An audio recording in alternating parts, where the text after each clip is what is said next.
Welcome back. President Cyril Ramaphosa is under serious pressure as both head of state and president of the ANC. Millions of South Africans are looking to him to finally deliver on years of desperately needed economic growth promises and an efficient rollout of COVID-19 vaccines. At ANC headquarters, Ramaphosa is leading an openly divided organization that's seen his leadership slammed and at times undermined by some of his own colleagues in the highest of party structures.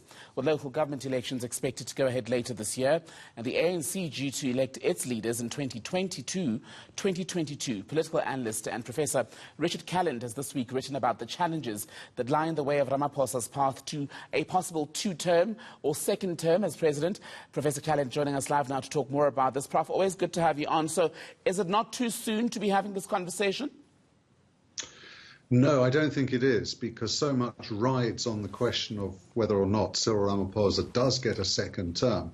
There are many reasons for why I think that's an important question and why it's so important for so many different sectors, different interests and different people. But I think the number one reason is that whilst it took just 9 or so years for President Jacob Zuma and his criminal cronies to dismantle so many important institutions of the democratic state, what we're discovering and what Ramaphosa is having to fight and battle with is the fact that it's taking a lot longer, perhaps, to reinstitute them, to rebuild the integrity of democratic institutions.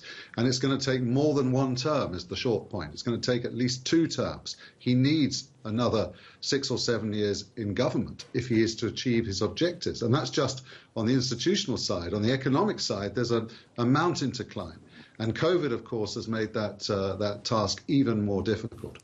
And you've described Ramaposa in your piece as the most steady set of hands, if you will, during the most turbulent of times. But others argue in the political analysis space that he's in fact arguably a weak president and just doesn't have the makings of a leader who'd be capable to navigate not just the problems of the country made even worse by the COVID-19 pandemic, but also the choppy waters that are the ANC leadership structures and the factional battles.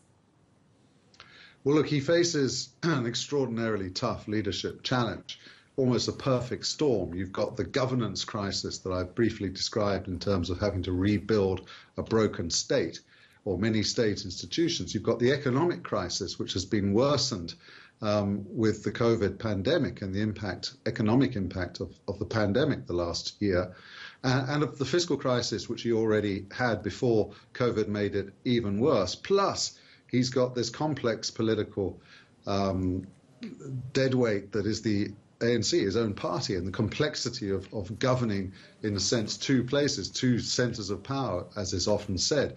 In many ways, it's a kind of perfect storm.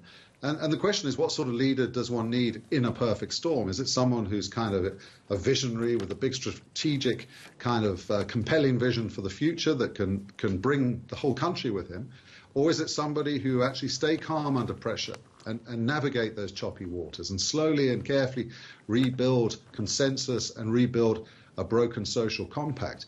I think that's an open question. I don't think there is an answer to that. And in my piece, I wrestle with both options. Ramaphosa is who we've got, and I would argue he's the best we've got.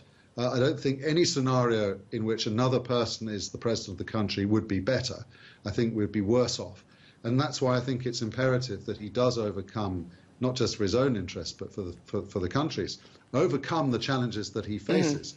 The next 2 years are going to present a number of milestones, a number of hurdles which he must somehow get over if he is to secure that second term. To borrow from ANC speak, the balance of forces, given the competing factional interests, given the people who are in the Ramaphosa corner in the ANC leadership, you've got still the so-called RAT faction, which some say includes the Secretary General, Ace Magashule, and those we've seen making visits to the home of the former President Jacob Zuma in Nkandla. Who holds the upper hand currently in that internal dynamic? Well, first of all, you rightly say there's the RET brigade, as I now prefer to call them. I don't believe they're a faction in the true sense of the ANC historical sense of different factions with different ideological leanings or inclinations. They're not a coherent ideological group. They don't even really have a political project. What they have is vested interest that they're desperately trying to preserve, and they're trying to fight back against the attempt that is in all of our interests, I would argue, the constitutional objective of accountability and holding them to account for their wrongdoing. Then there is, I think, Temekile, a third group that one mustn't lose sight of, which I mentioned at the very end of my piece, which is that of the Didi Mabuza, the deputy president of the ANC. He's waited a long time. He's a very patient politician.